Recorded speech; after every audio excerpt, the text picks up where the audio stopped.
In this leg of my journey through every one of the United States of America, I'll be driving the huge distances that will take me from one end of the country to the other, from Montana and the border with Canada, all the way down through the Rocky Mountains and the Great Plains to Texas and the very different border with Mexico.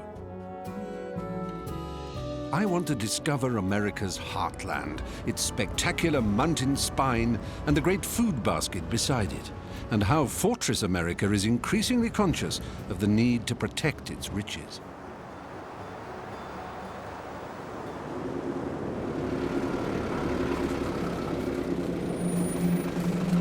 And I'm starting at the Airborne Border Patrol headquarters in Great Falls, Montana.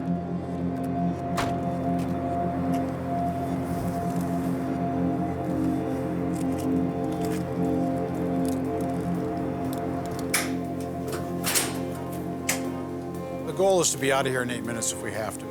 That's a scramble time. That's amazing. That's the goal.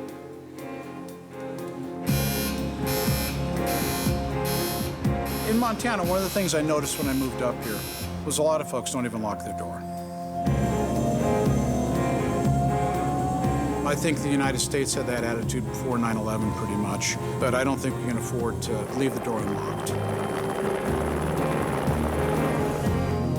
The 49th parallel. In the World War II film of the same name, it was described as the longest undefended border in the world. Far from undefended today, this imaginary line, nearly 4,000 miles long, divides the United States from Canada. Here in northern Montana, the officers of the Customs and Border Protection Agency had their work cut out to patrol it. On the ground, there is now more urgency. With a dramatically increased federal budget over the last few years, the work of Agent John Miller and his colleagues is now taken very seriously. So, here we are, John. This is the other side of the fence is the Kingdom of Canadiana. That's correct. Wow. Where Her Majesty is head of state. I believe America's the greatest country there is. And there are a lot of opportunities here that people want to take advantage of. The bottom line is we have to protect our homeland. Yeah. We have to protect it. I see no crowds of Canadians desperate to get in and taste the air of freedom.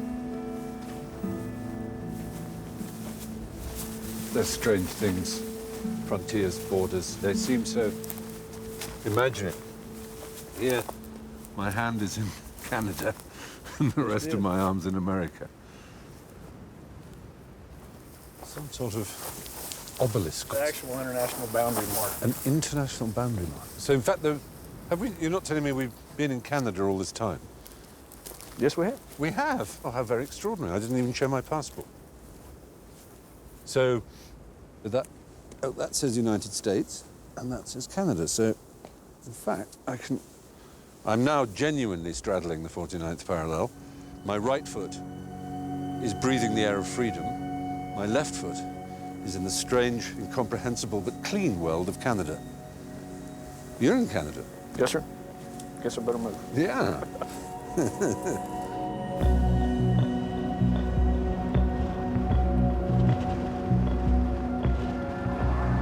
Much of Montana, as its name might suggest, is made of mountains, and this region of the United States is rich with magnificent wilderness.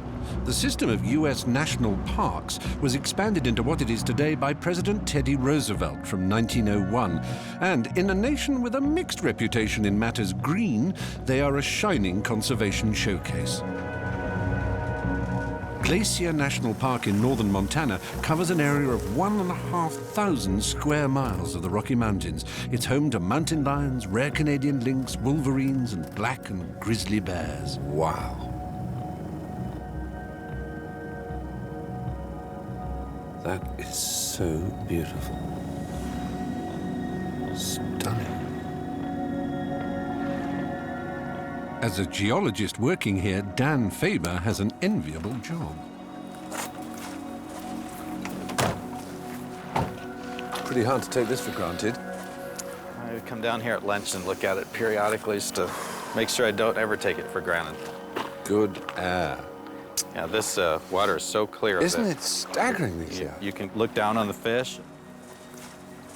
Because it's a very deep lake, 478 feet deep, it'll remain very, very cold for a very long time, and that's one of the reasons that it's so clear. Nothing basically can grow in it. I'm bound to ask you the obvious question when you get to a Glacier National Park. One of the best-known apparent effects of global warming is the melting of glaciers. And here we are in a Glacier National Park. Have you detected that? Is that are you a believer in global warming? I measure it, so yes, I am. Essentially, our glaciers have gotten smaller and smaller, and the rate at which they're getting smaller is accelerating, and we don't anticipate that we'll have any left by 2020 to 2030. If in 10 years' time they discovered incredibly valuable minerals or indeed fossil fuels here, nothing's going to stand in the way of that, is it? No matter. Well, if it was the last source for that, that might be the case. But Americans have a huge love affair with their national parks. And I think that national parks like this will be protected until there's absolutely no other options.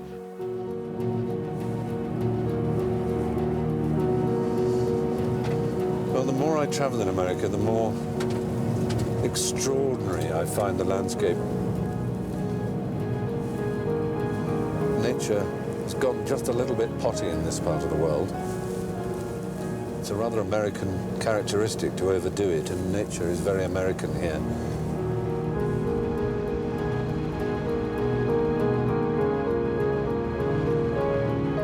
I drive now into southern Montana, preparing to meet a semi-retired master of the universe. Ted Turner's energies these days are concentrated on saving the planet. After founding the pioneering news channel CNN and marrying Jane Fonda, he is, with over 2 million acres, the largest private landowner in America. Oh, and the media mogul owns 46,000 bison, which I'm hoping to be introduced to. It's the largest land animal in North America, followed closely by the polar bear. He squeezed me into a brief window for a healthy breakfast, and I've been warned that he has the powerful man's impatience with prattle. Look at this, when the light hits the hills, it gets pretty gorgeous. Those are mountains. Mountains, sorry, that's terribly wrong of me, isn't it? That's what we call them here. Definitely mountains. How long will the snow stay? For another couple of weeks? Depends on how warm it is. That was a very, very dumb question. We have a 40-mile border with the national forest there, and at night, you can't see another human thing. There's not a single light from there, from horizon to horizon. Would you rather have Branch-style eggs? No, seriously, I'm fine with granola. My doctor would approve. That's right. Ted's ranches are more than mere rural Xanadus, however. He owns nearly 20% of the total number of buffalo in the U.S. How many ranches of bison do you have? Approximately 10, give or take. Their numbers had dwindled to the verge of extinction, and by his example, he's hoping to encourage U.S. ranchers to switch over from environmentally unfriendly cattle to these indigenous bison. The reason that bison have a hump on their back is so they can snowplow down when their snow is deep so that they can get grass to eat. Cattle don't have the hump on their back. They'll starve to death. Dairy cattle also produce huge amounts of gas and are profligate users of grasslands, both factors in climate change. Why do you think there's so many deniers of global warming still around? There were a lot of people that thought the world was flat. The terrorists believe they're going to get 40 virgins for blowing themselves up. That's almost worth blowing yourself up. Right? Although I never understood what the appeal of virgins was. Well, they might get a 70-year-old nun. God forbid. There's a couple. Oh, there we are. Look, on the... Oh, all right. Yes. Hip, hip, hooray. Much for their tails, because if their tails start going up, then that means they're getting upset. Either that or they're taking a dump. They also raise their tails when they go to the bathroom. So you don't know whether they're going to charge or take a leak. Do they stampede? I mean, they do. They do, yeah. My hopes that we'd be able to view these fearsome beasts from the safety of the car were soon dashed. They may move away from us. Then they may charge us. Find out when we get a little closer. Is there a particular response one should have if charged by a buffalo? Run like hell. Well, I'll remember that one. Are they slower uphill or downhill? They're fast both ways. Oh, damn. Hi there. We come in peace.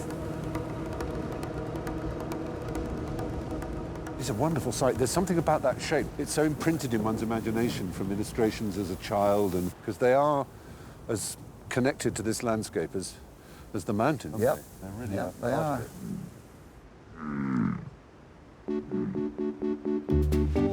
It's bye-bye bison, and time I allowed the state line with Idaho to give me a lesson in geography.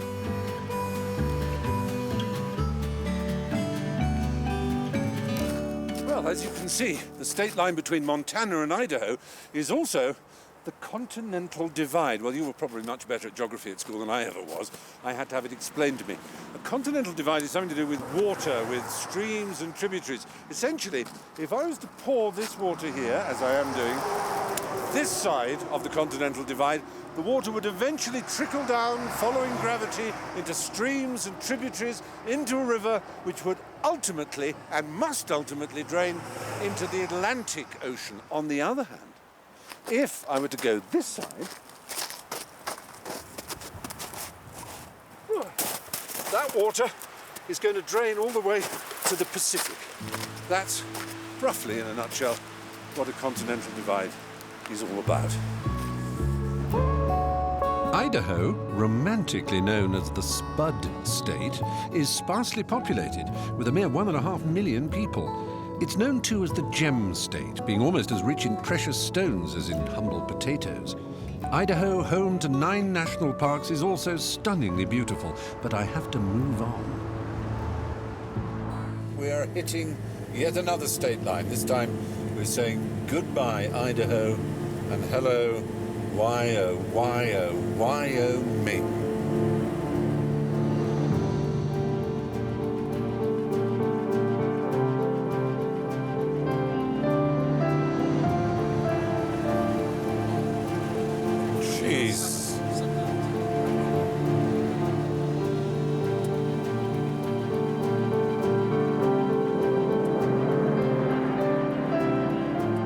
The state of Wyoming is, if anything, even more dramatic.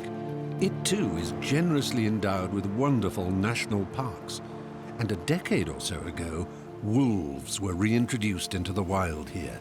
It became a federal offense to shoot them without cause. You can't help admiring their beauty. And at this animal sanctuary, I can get a safe, close-up look. But how do the ranchers who live and work in the wilderness now cope?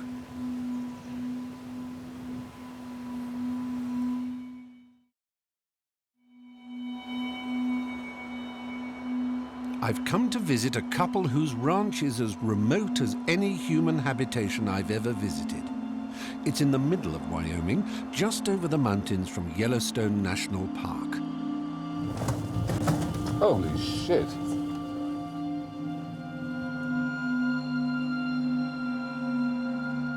Come on, taxi.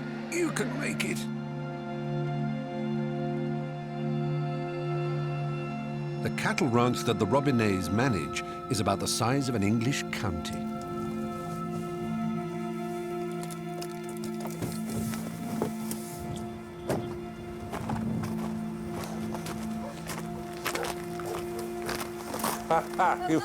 You must be Debbie. Yes, it is. Stephen, how do you do? Nice John? to meet you.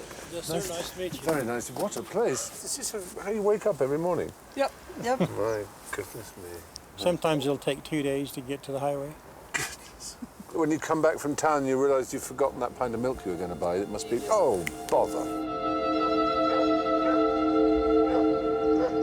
It's as beautiful and wild and perfect a vision of the true West as one can imagine, but part of me thinks I would soon start to go a little bit cabin sick, you know, I'd get weird. It's a lot of hard hours, and if you don't enjoy that type of work, you'll never last. You only see people when you want to. We like living at the end of the road.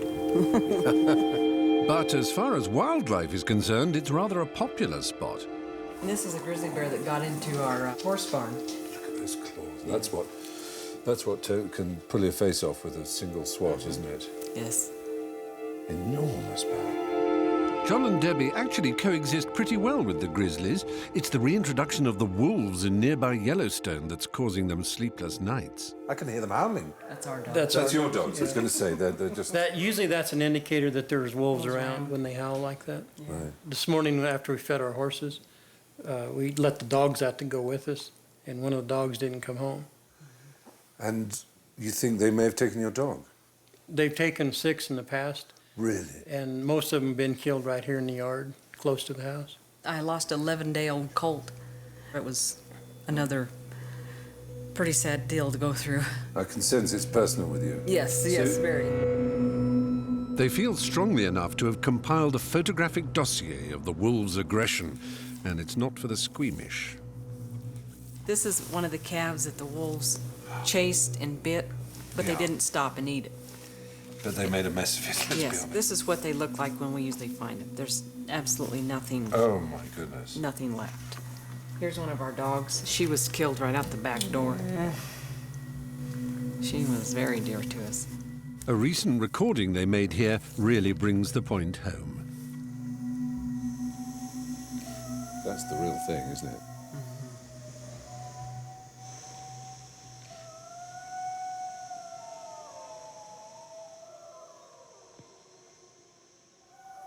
We hear that quite often.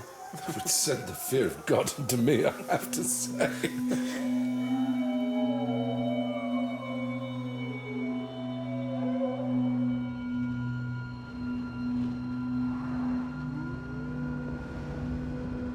While the Robinets are busy keeping the wolves from the door, 100 miles away in another part of Wyoming, their cousins, the Huskies, have bonded with their trainer, Stacy.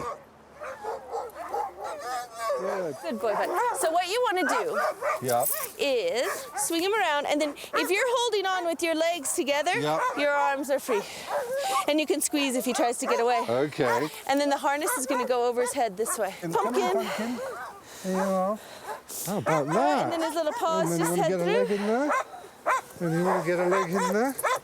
Whoops. That's a good boy. Excellent. Hey. Aren't they adorable? Whoa. This mode of transport is fabulous fun and seems to give as much pleasure to the dogs as to the lucky passenger.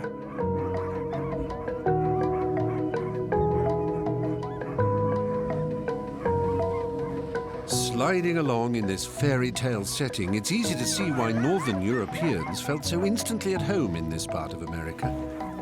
The neighboring state of North Dakota has a rich and rather overlooked European heritage too. It is unforgiving terrain, and it was hardy German immigrants who first attempted to tame it. Their descendants now make up a high proportion of the citizens of its little capital, the appropriately named Bismarck.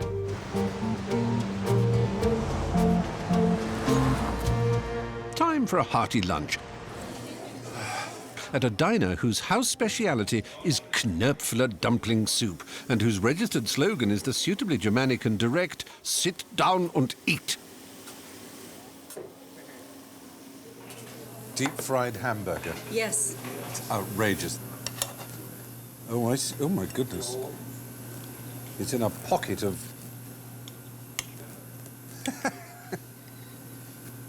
And of course, the two great staples of American food are the hamburger and the frankfurter, the hot dog and the burger, both of which are Germanic in origin. And of course, Mr. Heinz was German, let's not forget that. And actually, there are more German Americans than there are Irish Americans. It's certainly left its mark on food and on my tummy. Clarence Glatt, himself of German descent, explains why his ancestors went for such calorific food. Thrashing and plowing and you know, building houses, and what they did, they could eat all they want. I mean, they needed the energy. It's such a good point, isn't it? That these diets were designed for people who spent every calorie they put in in effort. And we're now eating the same diets and doing damn all except occasionally having to find the channel changer. Can I get you anything else? We have kuchen. We have blueberry kuchen. Oh, little pies. Peach kuchen, yeah. Blueberry, I think. Okay. Why am I doing this? Why am I continuing to abuse my stomach? Not just filling, but sort of heavy, you know what I mean? Sits there in a Germanic way. Just, it's as if my heart and its vessels are Poland, and this food is No, I mustn't. Sorry, that's not acceptable. But, whew, there is a Germanic grandeur about this food. It squats over the Europe of my being, and will last 1,000 years.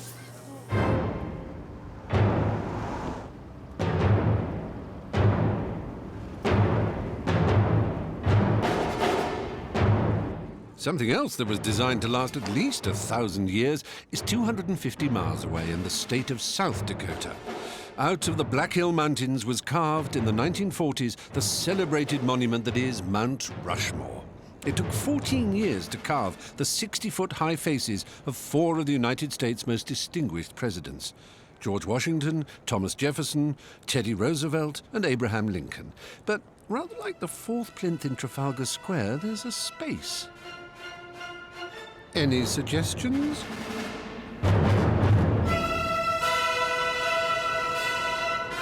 It's one of the cliches of American tourism. The tourists seem inspired to take happy snaps and eat ice cream. But, well, is it just me, or isn't it frankly just a little bit silly? I've heard, though, about a slightly less well-known and even more monumental neighbour down the road.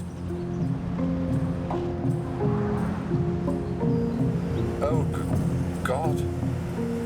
What on earth?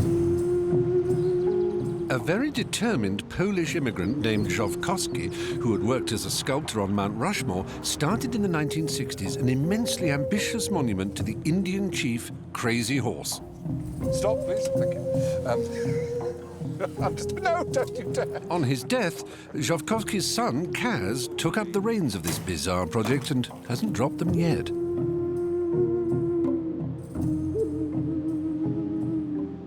I suppose, Kaz, one of the most obvious questions you must get asked all the time is when the project will finish. Just keep going. The way I see it, every day you work on it, you're one day closer. It's a very good way of looking at it. Remind you of anybody? No, not me. Kaz himself. You might be tempted to say, oh, that'll do. I don't believe so. My father, he was a man of commitment, and in a small way, I'm a little bit of that. I wouldn't say it was a small way. I have the modern 21st century man's impatience. I just want to see it finished now, please. Next to the gift shop, there's a model of what it's meant to end up looking like. Oh, I don't know, call me bruisingly cynical, but it's just a little bit kitsch, perhaps. I mean, a worthy thing to memorialize the Native American, but there's a hint of the Sunday supplement collectible piece of art. I don't think so.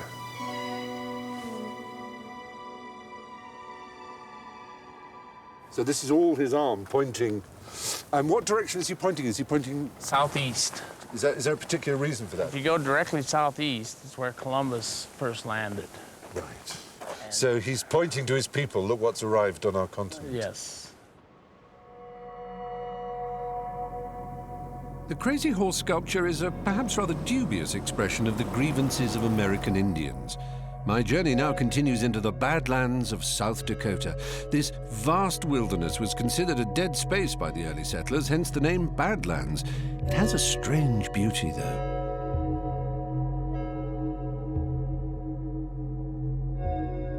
The Lakota Sioux tribe make up 7% of the population of the state. It's here, in the Pine Ridge Indian Reservation, that I expect to find a more authentic expression of Native American experience and identity.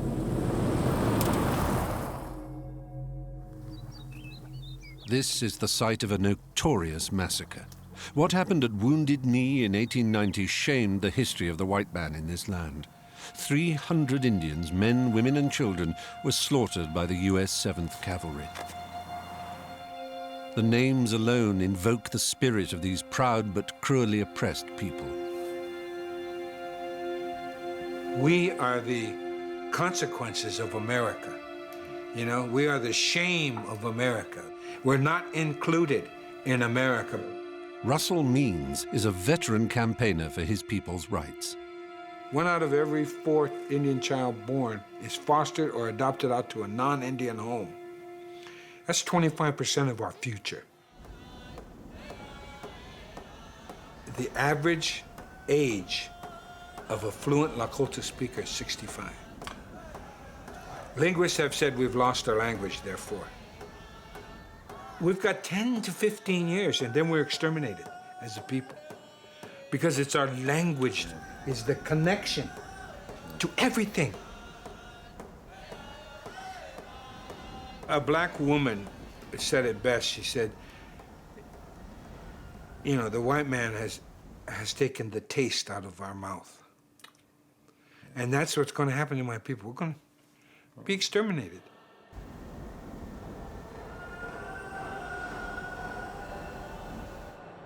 The undeniable air of demoralization and despair hanging over the whole reservation can't be the whole story, surely. I wanted to see if there was any sign that the tide may be turning.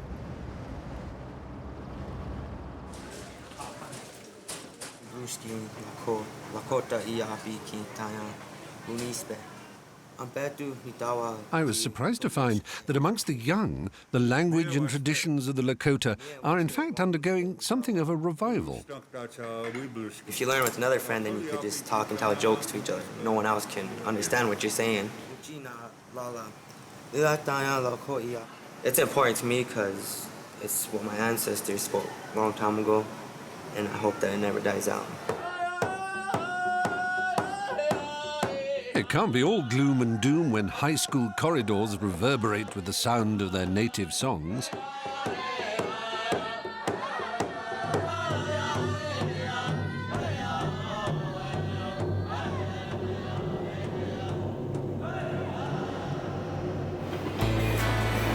Into Nebraska now, and the one thing they have here is space.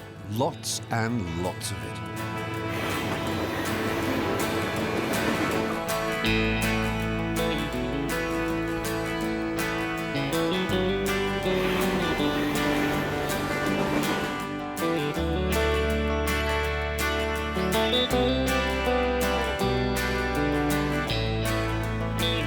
It's hard for someone like me from a small island to comprehend the vastness of it. Trains that seem to go on forever, and of course the long roads that are so much part of the almost mythical romance of America.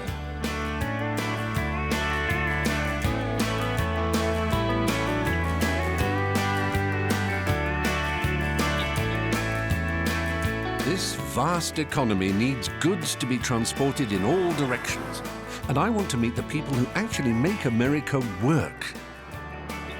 American interstate highways are even-numbered from east to west and have odd numbers when going north to south.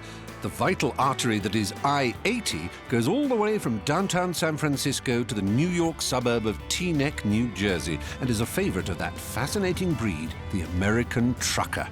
For them, home really is wherever they hang their hat, or rather, their Stetson.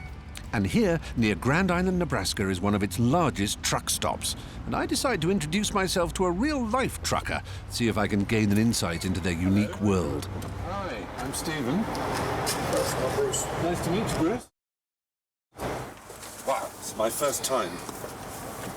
Oh, you've got a bed and everything. Yes. This is where you sleep every night when you're on the road? Yeah. Comfortable enough for you? Yes, it's comfortable. I mean, I've got everything I need. I've got a nice television, a microwave oven. Oh, you got that? Refrigerator and a freezer. It really freezes ice. This is my home, a Peterbilt truck. That's rather beautiful. Along with all the other facilities is a serious trucker's shop. This is very much a man's world.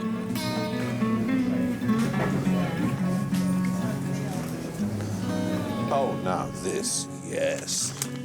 This you've got to have. A trucker's bed. And there's a happy trucker getting into his truck with the bed over his shoulder at a saucy angle. But look how happy he is there. He's got thumbs up, everything. Looking very excited. It's got a revolutional elastic skirt made with special fabric that is tough but soft, just like the trucker themselves.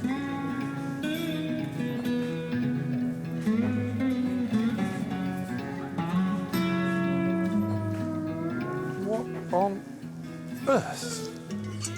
Oh, I'm sorry. I'm not dirty-minded, am I? I mean, what do you think this is? That or that? Or, ugh. Are these something truckers hang from the rear-view mirrors, do you suppose? Black bull balls. The American male. Odd creature. Semper fidelis. Always faithful. Unlike most truckers, I should imagine. No, I have no evidence to support that claim. Oh, now, this we definitely need. Uh-oh. I broke it. Right, fair enough. Good. Excellent. There is. They all like to put their thumbs up, don't they, to show things work. Just everything a trucker could need. Like one of these, for example.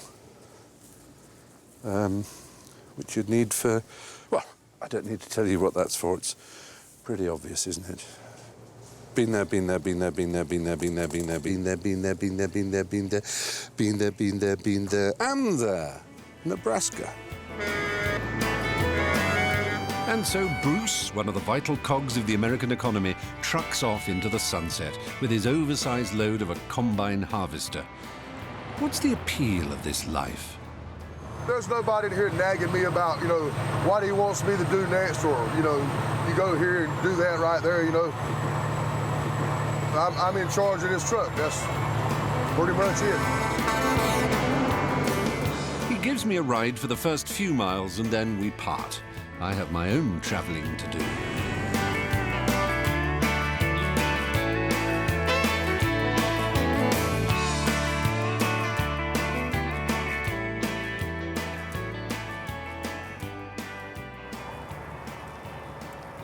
And so to Kansas. And once again, there's a feeling of space and sky and, well, not much else at all. Maybe in the towns I might find more signs of life. Or maybe not, because many of the towns have become rather ghostly.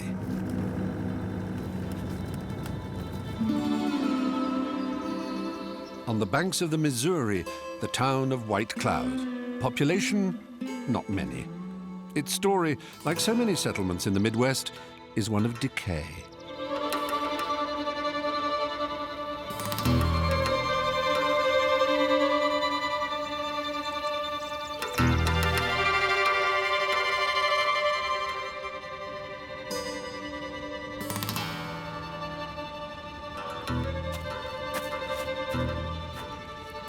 I'm the head ghost.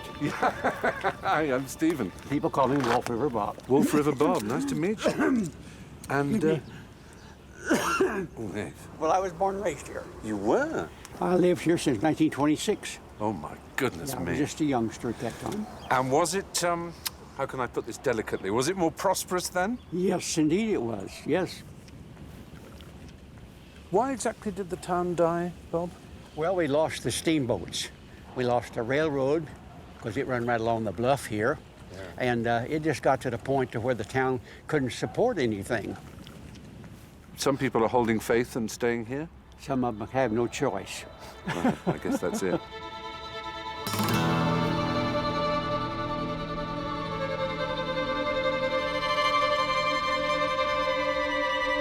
You're almost the very middle of America here. Yes, we are. You've got a long way to go to the ocean. How far would it be? Well, we've got about 2,000 miles to go to either way. And there's a lot of open space. A lot of open space. Wolf River Bob is pinning a lot of hopes for the future on tourism. Tourism dollars is mighty important to all of us nowadays. Yeah. That's what I'm trying to push on to the people living here. You know, it is a bit desolate, but on the other hand, I've been to worse places. We have room to grow. Yeah. A little town like this has got a lot going for it if they can just get busy with it. But to leave things as they stand now, nothing's going on. That's the worst of it.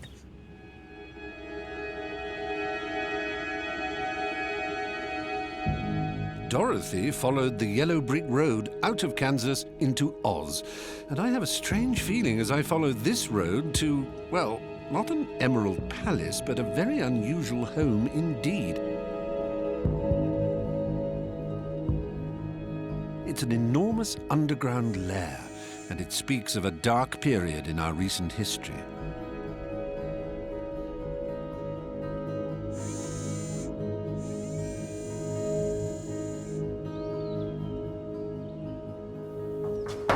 Hello? Who? Ed Pedden? Hayden, yes. Hayden, how do you do? Stephen Fry, yes. Welcome, welcome. Thank you. Come in. Bless you. Do I have security clearance? Not needed anymore. Over this way is the launch service building where the missile was housed. Let's look at this first. In the late 1950s, this facility cost the US taxpayer over $4 million. That's about $30 million in today's money. 20 years ago, Ed Pedden bought it as a derelict site for a more modest $40,000, around $100,000 in today's money. The missiles are gone, and the hippies have taken over. And where were the actual missiles? Come in. Oh. And here is the missile bay. Oh, my. The way this worked, the missile lie in here about 70 feet long, horizontally in this room. The ceiling, 400-ton ceiling, rolled back, which allowed the rocket to be pulled upward, and it came to stand erect back there. It had a 6,000-mile range. It would go over the Great Circle route and be able to strike Moscow. Oh, that's over the Arctic? Yes. Yeah. Yes. God. And I want to show you over here. There's a brass pin in the floor here, right here, marked the place where the warhead was positioned. And here is a picture of that warhead. And that's a thermonuclear device, It obviously. is a hydrogen bomb, 4 megaton. Many times larger than the weapons used in Japan. Right. Erection, does it say? Yes. Very funny. This is a very erection mechanism boom. This was active during the Cuban Missile Crisis, and there was a double crew here, and this missile was ready to go. Okay, down here, this is the flame pit. Drops down 17 feet. And that's where the blast would be when the missile rocket took off. Absolutely. Up through there. Yes. You have interfered with my plans for the last time, Mr. Bond.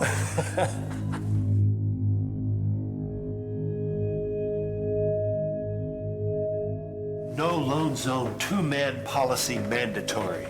They would not allow a single crew member to be in this room alone. They didn't want anyone ever to sabotage some of their operations. Right. Okay, this is a 120-foot tunnel that leads from the launch service building to the launch control building, which is now our home. And that's where the button would be pressed. Absolutely, yes. And we have brought in this door in to kind of break up the cement and steel look of the old missile site. Come in, welcome. Thank you. Oh my God. Yes, this is a launch control panel. This is a government manual. Weapon System General, USAF model. And see, here is a picture of this exact panel. Of a happy operator operating. Yes, he looks happy. Over here, the old dial where we call the president and ask him if he's sure. This actually only had one button in, didn't it? That this Yes. panel that's missing was that. I think that's the cool button. Commit. Commit. And even after the missile was released, this kind of stuff would control cross-range correction. We don't want to miss Moscow. This is our living room. Oh, it's gorgeous. Yeah. Made it, frankly, a hippie place. Yes.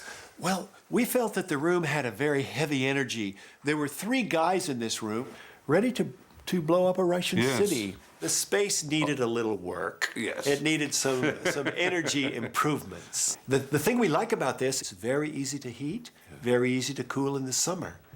Because again, all of the ceiling, 18 inches of concrete, 3 feet of earth over. Ed and his wife Diana have raised a nuclear family here and started a nice business in helping others buy similar decommissioned bunkers around the country.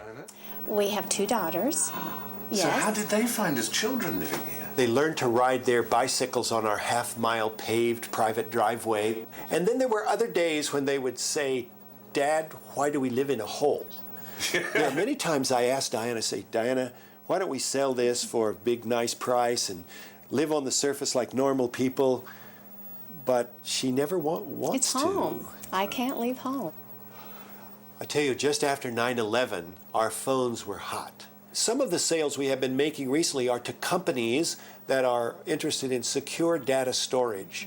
They want to store records and computer data because, a lot was lost in those towers. Lovely though Ed and Diana are, the kind of thing that most makes my blood run cold seems about to happen. Gently close your eyes. Breathe deeply now. And you are blessed with a gift. Remembering our commitment. Always to love. Always to love. We've all got 3 minutes to live. What would you do? I know what I'd do. I'd have a peanut butter sandwich.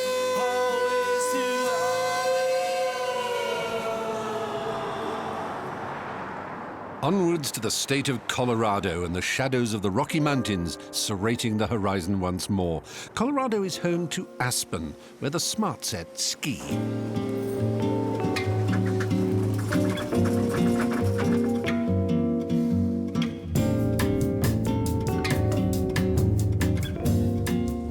I ski not at all. I tried it once. I thought it was just about the most pointless thing I had ever attempted. Really, I couldn't see even the glimmerings of a point to it. But I do go on skiing holidays, which is a bit weird. I like to go to the top of the mountain, go to the highest cafe available, order a hot chocolate with a tot of rum in it, and read and write while my friends tumble down the mountainside.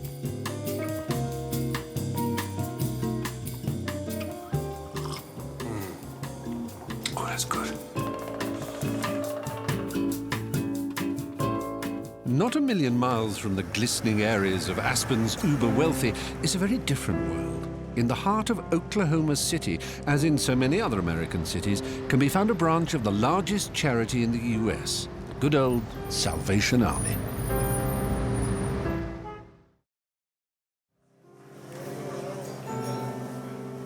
In the era of credit crunch America, Sally Army activity has taken on a new urgency. I think some are homeless. I think others, with the rising fuel prices in our country, I think we're finding more and more working class folks who are in need because they're having to make their dollar stretch further. We're not used to that in our country. So I'll cherish. Now, ordinary families are more dependent than ever on their fellow Americans. Do you think Americans are a charitable people, generally speaking? I think so. People want to feel like they're making a difference in the world. Yeah. And unless you're in the military or a doctor or doing wonderful, big things out there, sometimes you don't feel like you're doing a whole lot good in this world. And by volunteering and giving back, that's a way to really make a difference in somebody's lives. Spoken with conviction, I'm sure, but Salvation Army stalwart Heidi leads a double life. There's more to Heidi and to Oklahoma City than meets the eye. In the evening, both reveal a different personality.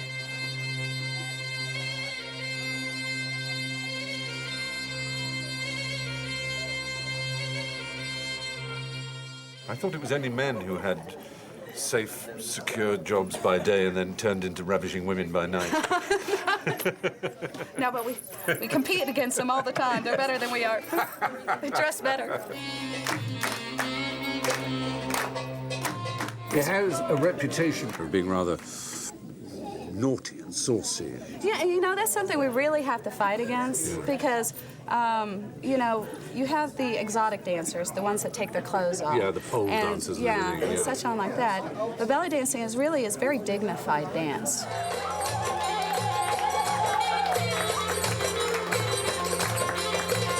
We do show some skin. We have our belly showing and we have our arms showing. What's that for? You do a sword dance? Yes, would you like to try it on? Do you think it would balance on my head? Yes, it would. Go on. Okay, you want a heavy sword because it stays on your head better. Oh, and my voila, would you like heavens.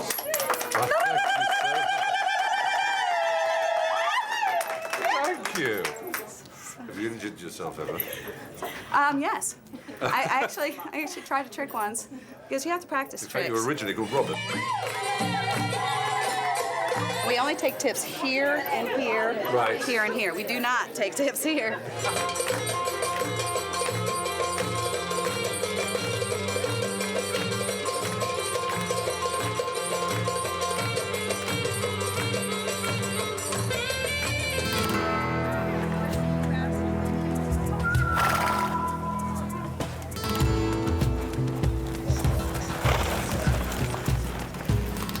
Oklahoma, of course, is famously a wide-open state, full of corn and cattle and cowboys.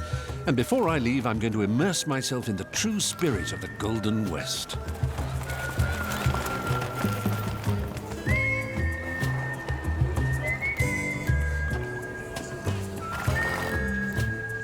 Yay! It's very impressive. They call it mutton busting. It may not be quite Wild Bill Hickok, but it beats the heck out of the North Norfolk Pony Club, as I remember it.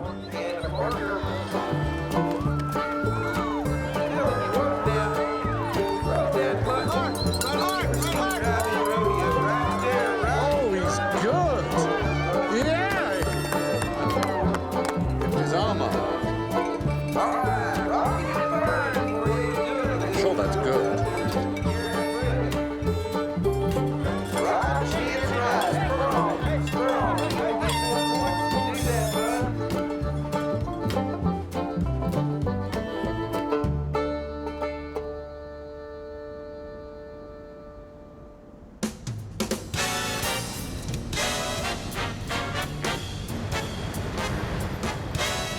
And so, crossing the last state line of this leg of my journey, I arrive in one of the largest and wealthiest states of the Union, Texas.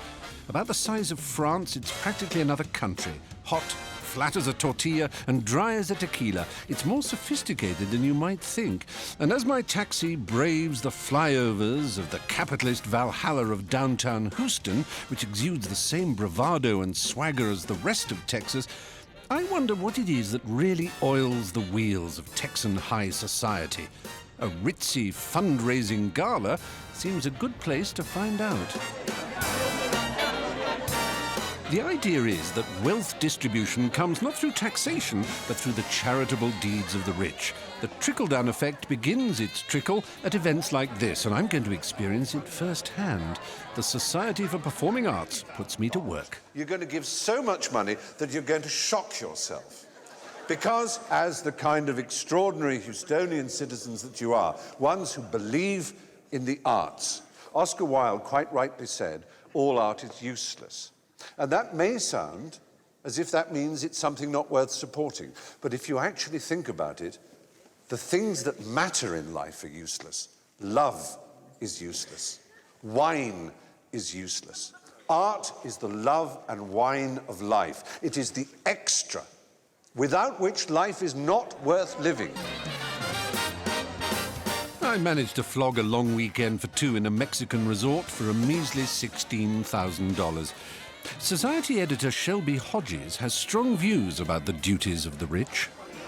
You could move here tomorrow. Within 6 months, you'd be set socially. Right. If you knew how to behave and all of that. Anyone that comes in with a big checkbook, I bought a $10,000 table at your event, I want you to buy one at my event. And they really are, aren't they? When you say that $10,000 table, you mean it. Oh yes, and that's not the high-end table. At these events, the high-end tables can go as high as $100,000. Your system of patronage and endowment works.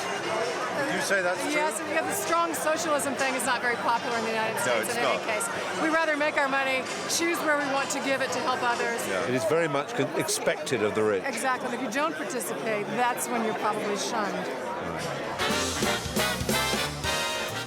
When legs begin to shimmy and bodies to sway, Stephen heads for the exit. Good night, rich Houstonians. You must dance your dance alone. Now, this kind of dance I can enjoy. En route to my final destination, the border with Mexico, I just can't resist a little detour to a beach near Houston where you're legally permitted to drive on the sand, a rare privilege.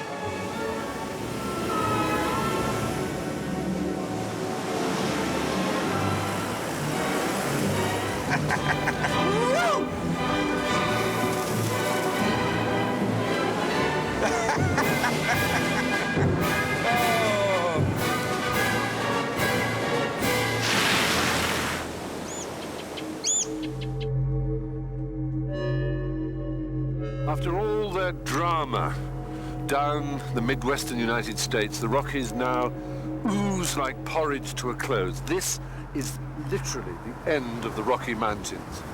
They finish right there, and there is the pass between them and the Sierra Madre Mountains. The pass, in Spanish, is El Paso, and beyond is all Mexico.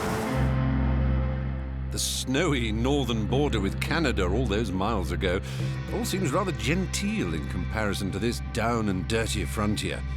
The mighty Rio Grande, literally the Great River, separates the US from Mexico here. It must surely be a formidable obstruction to any would-be immigrant. An obliging Texan shows me where it is. Oh. That's the Rio Grande? I thought of a great swirling torrent, you know, half a mile wide. And this is, well, it's a ditch. How can America possibly police such a long and hotly contested border? They can't rely on the river's racing current, that's for sure. Next morning, entering the Border Patrol HQ in El Paso, the threat level sign elicits a warning from Agent Ramiro Cordero. I will ask you just to maintain, as always, a safe distance and to please, obviously, not get involved in any apprehensions.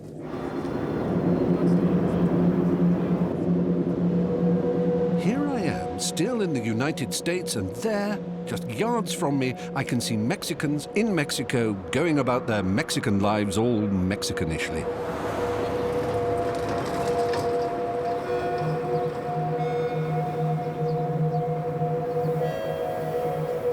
Here, this is the danger zone. There's a lot of crime here. A lot of times there's Mexican police aren't even willing to come over here at night. Do you face violence from them? This year alone, assaults against our agents has gone up over 100%. And all the people who live along here, along the Mexican side, they could grow up as children, just yards from America. Literally, a stone's throw away. But know that they're never allowed. Their mother would say, don't cross there. I can see now that incursions into the United States aren't that easy after all. These canals present a massive danger. Even the best runs fast. It runs quick, strong, and deep. We tend to lose lives in this general area. We only have a certain amount of time where we can effect a rescue before that individual is gone.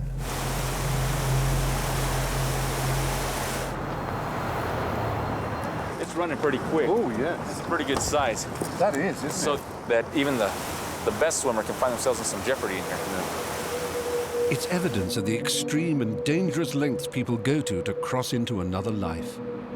So this bridge behind us here, that's... Right, that's the actual port of entry to go into the center of downtown Juarez. It will literally throw people off the bridge, have them drop down, and then tell them to climb over the rock wall. Oftentimes, of course, once they've hit the ground, they can't get up and run because they've broken a leg.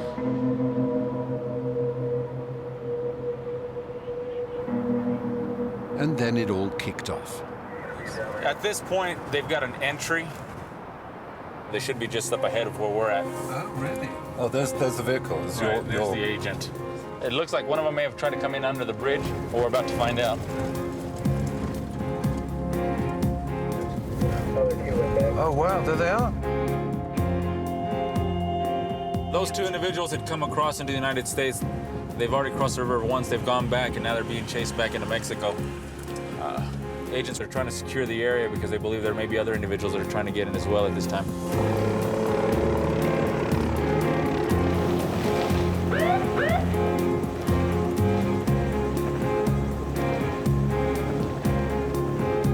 Just kind of tag along right behind them. Somewhere around here, they've got somebody, it looks like. There's some action going on, definitely. Oh, there they are. They've got them right here in the canal. Oh, yeah. Just one went north and other. Oh, wow, there they are. Yep. Oh, my. So, you can see he's got to assist them to get back out of there.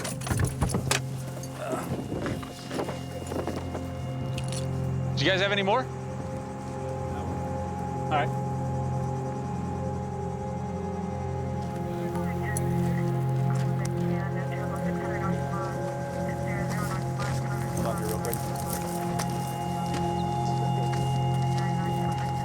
You can see the other one. There's the other guy that went back to the other side. Close by, the captive's would-be accomplice lurks out of range. Tomorrow's another day. That blend of resignation and determination so common in the desperate.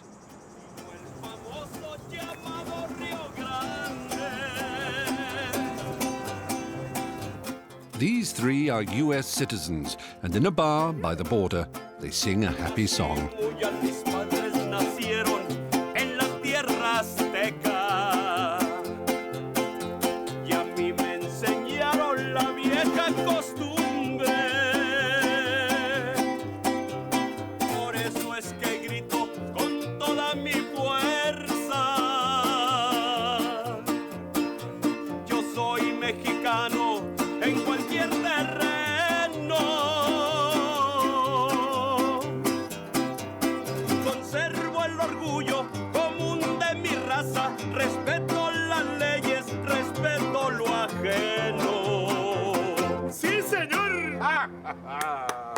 Bravo! Is it pure Mexican or is it like the food? Is it Tex-Mex? It's Tex-Mex. Tex-Mex. Because And we're what's in the Tex Texas. part? We're Texas and we're singing our Mexican tradition. So are you Mexican first or American first? Well, I would say American-Mexican. Yo soy mexicano en cualquier terreno.